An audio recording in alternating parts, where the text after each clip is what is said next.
Tak je čas na bohulibou činnost. Ze začátku jsem z tohohle měl strach, kde najdu vodu, kde vyliju záchod, kde prostě vyliju odpadní vodu.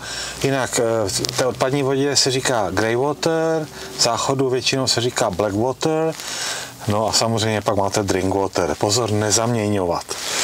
A zjistil jsem, že jednoduše, jednak samozřejmě Google Maps vám pomůže najít tyhle spoty, říká se tomu štelplác, tady tomu říkají, já nevím, motorhome serviso, prostě většinou je tam značka s takovým, jakoby, že vodička pod karavanem.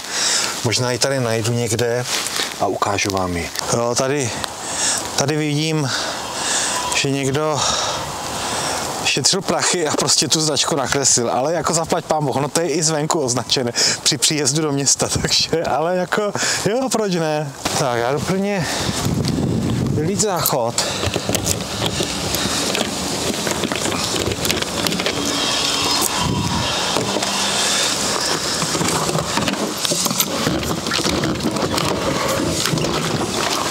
Záchod, v podstatě já ho vylívám co 5 dnů, ale většinou to není úplně plné. A ze začátku jsem zkoušel různě na pumpách. Někteří pumpaři nadšení, někteří méně, ale dá se toho zbavit. Tady je taková díra na to. Zvednete a tady se to prostě vylívá. Tady je takový tlačítko, které musíte zmáčknout, aby ten podtlak vlastně tam nedržel ten odpad. Tak je dobrý to prošejkovat trošku čistou vodou. Trošku dost, přece jenom nechcete, abyste to tam pořád vozili.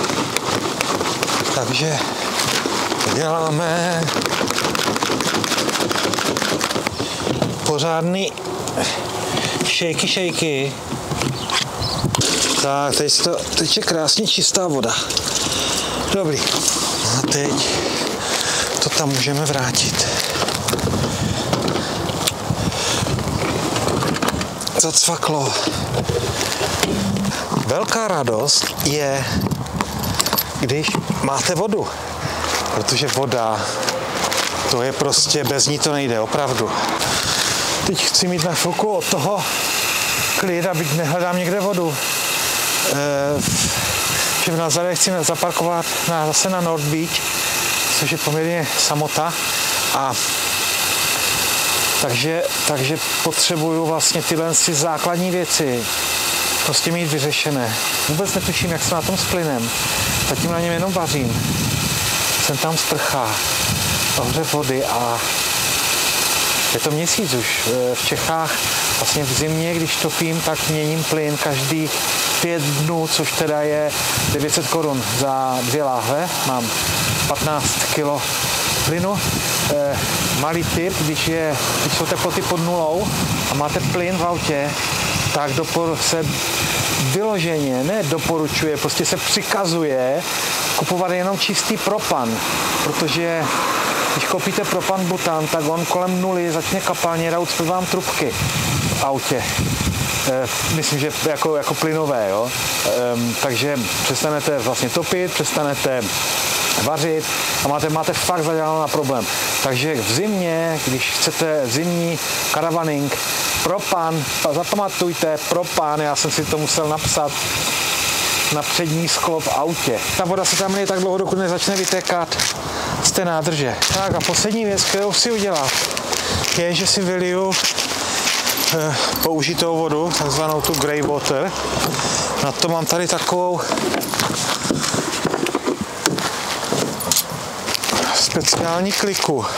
No a tu kliku musím tady nasadit.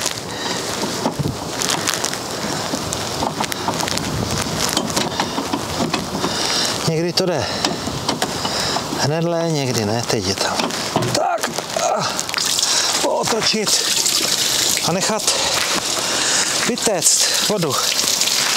Moc ji tam nemám. Tady mám možnost vidět, jak jsem na tom. Takže elektrika.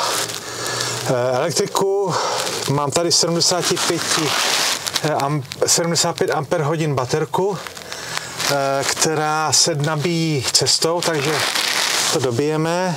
Jsem na 50%. S vodou jsem na 100% a tady je odpadní voda a tady vidíte, že je úplně prázdno.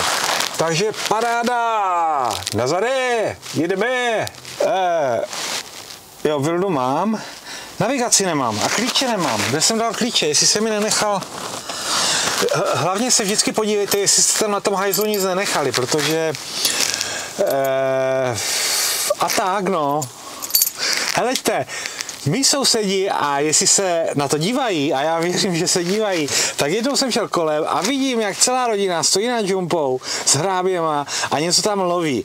A tak jsem jim poradil, že existují mnohem lepší a zábavnější hry pro více hráčů. Nepochopili a prostě lovili klíče od auta, které tam děti hodili.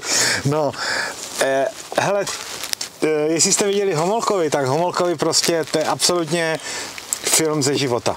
Takže nenechávejte tam nic, radši to zkontrolujte. Já jsem všechno zamkl, záchod jsem si zamkl jsem si vodu, aby mi tam nikdo nic nenalil v noci a nic tam nemám, takže bon dia, nazade. Ještě to musím dát do navigace. Vilda dneska strašně zlobil. Já myslím, že on za to jako moc nemohl. Dívejte se, jak se lísá, jo. On ví, že udělal průser. On dneska viděl psa, neposlechl mě, běžel za ním.